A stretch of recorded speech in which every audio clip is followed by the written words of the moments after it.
دوستو محرم الحرام سے بہت سی باتیں منسوب ہے، وہیں پر ایک بات یہ بھی لوگوں میں عام ہے کہ محرم الحرام میں بیوی کے پاس نہیں جانا چاہیے، یعنی محرم الحرام میں بیوی کے ساتھ قربت کے لمحات نہیں گزارنی چاہیے،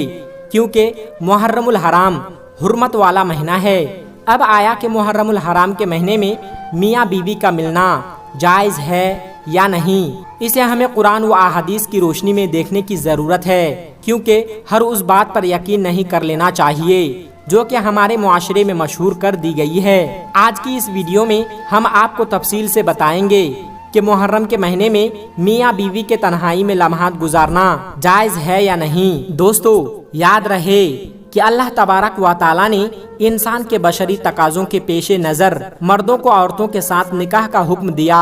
اور نکاح ایک ایسا حکم ہے جس میں عورت اور مرد کا آپس میں ملنا جائز ہو جاتا ہے، جبکہ بغیر نکاح کے مرد اور عورت کے آپس میں ملنے کو ناجائز اور حرام قرار دیا گیا ہے۔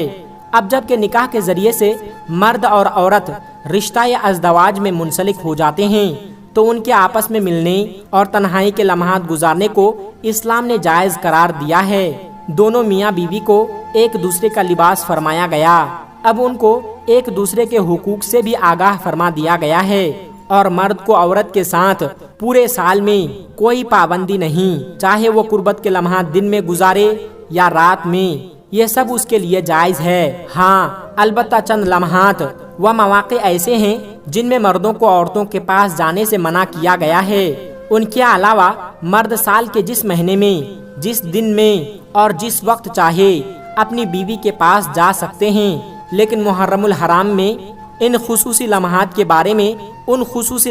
بارے میں ہم آپ کو بتاتے ہیں، لیکن اس سے پہلے دیکھتے ہیں کہ وہ کون سے مواقع ہیں اور کون سے حالت ہیں کہ جن میں شوہر اپنی بیوی کے پاس نہیں جا سکتے ہیں، یعنی کہ کن مواقع پر بیوی کے ساتھ تنہائی کے لمحات گزارنا ناجائز ہے۔ تو دوستو وہ مواقع جن میں شوہر کو بیوی کے پاس جانے سے منع کیا گیا ہے، ان میں سب سے پہلا موقع ہے روزے کی حالت میں۔ تو دوستو وہ مواقع جن میں شوہر کو بیوی کے پاس جانے سے منع کیا گیا ہے، ان میں سب سے پہلا موقع ہے روزے کی حالت میں۔ ان کے روزوں کو اللہ تبارک و تعالی نے مسلمانوں پر فرض فرمایا، اور پھر اس مہینے کی پابندیوں میں یہ فرما دیا کہ کھانے پینے کے ساتھ اپنی بیویوں کے پاس جانے سے منع فرمایا، کہ جس سے وہ اپنی شہوت کو پوری کرتے ہیں، کہ آغاز میں روزے کی حالت میں آپ اپنی بیوی کے پاس جا سکتے تھے، اس وقت یہ ممنوع نہیں تھا، لیکن اللہ تبارک و تعالی نے قرآن پاک میں اس بات سے منع فرما دیا۔ لیکن دوستو اس بابرکت مہینے میں بھی اللہ تبارک و تعالی نے صرف روزے کی حالت میں ہی مسلمانوں کو اپنی بیوی کے پاس جانے سے منع فرمایا ہے۔ افطار کے بعد چاہے تو مرد اپنی بیوی سے اپنی خواہش پوری کر سکتا ہے، جیسا کہ اللہ تبارک و تعالی قرآن مجید میں ارشاد فرماتے ہیں کہ روزے کی راتوں کو تمہارا اپنی بیویوں سے ملنا حلال کیا گیا ہے، وہ تمہارا لباس ہے اور تم ان کے لباس ہو۔ بحوالہ سورہ بقرہ آیت نمبر 187۔ اس آیت میں فس سے مراد بیوی سے ملاپ اور اس سے پہلے کرنے والے کام ہیں، تو اس سے یہ بات واضح ہو جاتی ہے کہ رمضان جیسے بابرکت مہینے میں بھی میاں بیوی کے ملاپ کو حرام قرار نہیں دیا گیا، بلکہ صرف اور صرف روزے کی حالت میں اس سے منع کیا گیا ہے۔ دوسری جو حالت ہے وہ احرام کی حالت ہے، کہ جب حج اور عمرے کی نیت سے احرام باندھ لیا جائے اور طواف زیارت کرنے سے پہلے شوہر کو اپنی بیوی کے قریب جانے سے منع فرما دیا گیا، اور اس موقع پر جائز نہیں کہ شوہر اپنی بیوی کے پاس قربت کے لمحات گزارے، جیسا کہ اللہ تبارک و تعالی کا فرمان ہے کہ حج کے مہینے مقرر ہیں، اس لیے جو شخص حج لازم کر لے وہ اپنی بیوی سے میل ملاپ کرنے اور لڑائی جھگڑا کرنے سے بچتا رہے۔ سورہ بقرہ آیت نمبر 197۔ تیسری حالت جس میں شوہر کو اپنی بیوی کے پاس جانے سے منع فرمایا گیا ہے وہ ہے حیض اور نفاس کے دن۔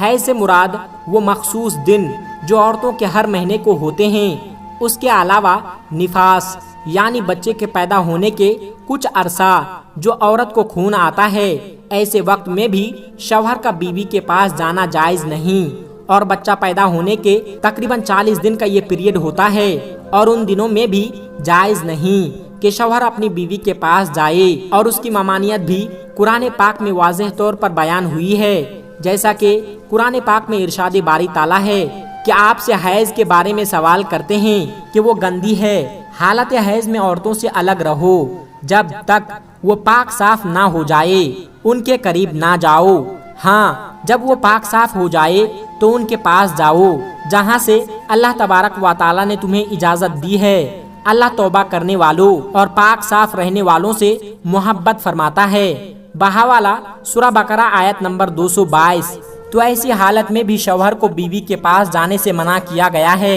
اس کے علاوہ اعتکاف بھی ایک ایسی حالت اور موقع ہے جس میں شوہر اور بیوی سے قربت کے لمحات نہیں گزار سکتا،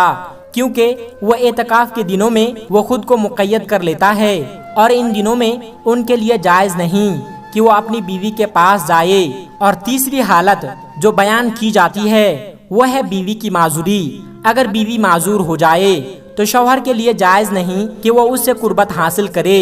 تو یاد رہے کہ ان حالات اور مواقع کے علاوہ بقیہ تمام دنوں اور حالات میں مرد کے لیے اپنی بیوی کے پاس تنہائی میں جانا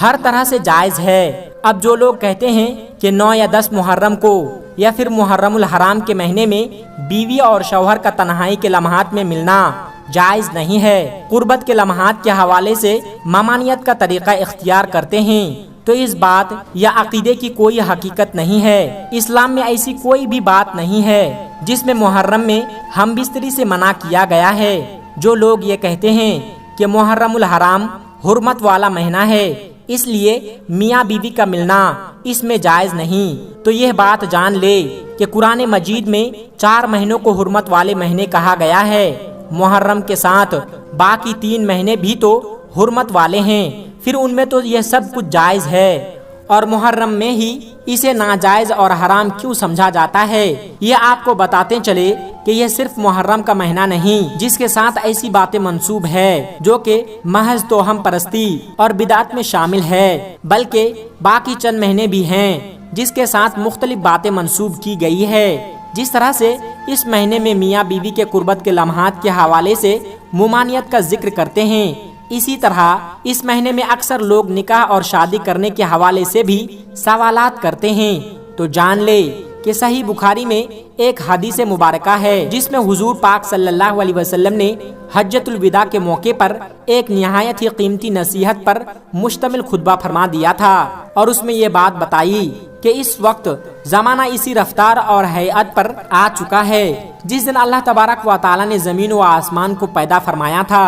1 سال 12 مہینے کا ہوتا ہے، ان میں سے 4 مہینے حرمت والے ہیں، ان میں سے 3 مہینے سے ذی قعد، ذی الحج اور محرم الحرام، یہ تو ایک ساتھ ہے، اور ایک رجب کا مہینہ ہے جو جمادی الاخر اور شعبان کے درمیان آتا ہے۔ نبی کریم صلی اللہ علیہ وسلم کے مختلف فرامین کے مطابق ماہ محرم میں کیے جانے والے اعمال کا اجر بنسبت دیگر ایام میں زیادہ ملتا ہے۔ یہی وجہ ہے کہ اس مہینے میں نبی کریم صلی اللہ علیہ وسلم نے روزے رکھنے کے بارے میں فرمایا، رمضان کے روزوں کے بعد سب سے افضل ترین محرم کے روزے ہیں، بروایت صحیح مسلم۔ علماء کرام فرماتے ہیں کہ اس مہینے میں محض روزے رکھنے کی فضیلت نہیں ہے بلکہ اس ماہ کا ہر عمل پر بنسبت دوسرے مہینوں کے افضل ہیں، چنانچہ سب اعمال میں سے ایک بڑا عمل نکاح بھی ہے۔ معاشرے میں ایسا تصور پایا جاتا ہے وہ محرم کے حوالے سے کہ اس مہینے میں نکاح کرنا نہیں چاہیے، حالانکہ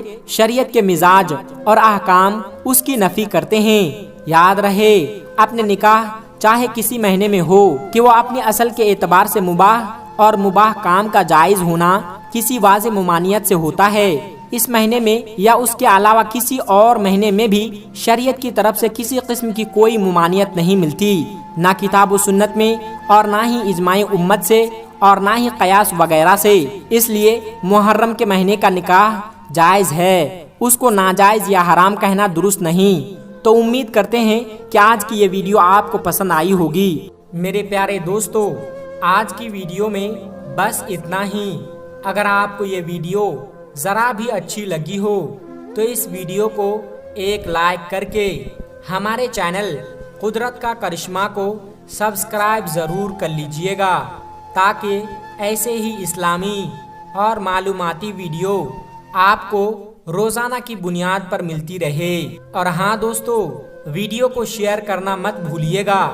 کیونکہ حدیث پاک میں واضح طور پر یہ بتائی گئی ہے کہ دین اسلام کی باتوں کو دوسروں تک پہنچانا صدقہ جاریہ ہے۔ اس لیے اس ویڈیو کو اپنے کچھ قریبی دوستوں تک پہنچا کر اس نیک کام میں حصہ ضرور لیں، اور آپ کے اس نیک کام سے بہت سارے لوگوں کو اچھی باتیں معلوم ہو جائے گی۔ دوستو، ملتے ہیں پھر ایک نئی ویڈیو کے ساتھ، تب تک اپنا اور اپنوں کا بہت زیادہ خیال رکھیے گا۔ خدا حافظ۔ السلام علیکم ورحمۃ اللہ وبرکاتہ۔